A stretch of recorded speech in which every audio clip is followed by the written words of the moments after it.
আমাদের এখানে প্রচণ্ড ঠান্ডা পড়েছে, ঠান্ডায় তো সব জড়সড় মেরে গেছে। তবুও আমি ভোরবেলা উঠেছি, কেননা কার সাথে দেরি হলে সব কিছু দেরি হবে। কাজটা সেরে এখন বাগানে চলে এসেছি সবজি তুলবো বলে। বসে বসে এখন সবজি তুলবো, কেননা পালং শাক তো তুলতে হবে বসে বসে। আর আমি পালং শাক সবসময় কী বলো তো, পাতা কেটে কেটে নিয়ে পরবর্তীকালে আবার সার ছড়িয়ে দিলে আবার নতুন করে গজায়। ওই জন্য পালং শাক এখন কাটবো। এই কিছুটা কেটেছি আর কিছুটা কাটবো, দেখেছো কত সুন্দর পালং শাক হয়েছে।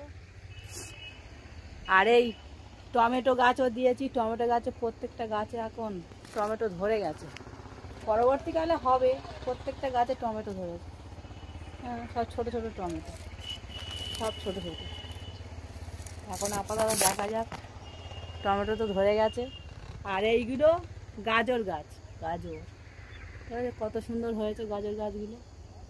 এখানে অনেক ভিডিও করি আমি। আপাতত এইটুকুটা। আর টগর গাছে সকালবেলা ফুলগুলো খুব সুন্দর হয়।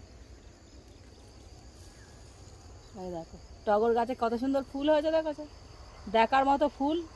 আর এই গাছগুলো তো ফুল আগে হতো, কিন্তু গরুতে সব খেয়ে নিয়েছে, গরুগুলো খুব বদমাস। আর এইগুলো সব টগর গাছ, এগুলো সব কুড়িয়ে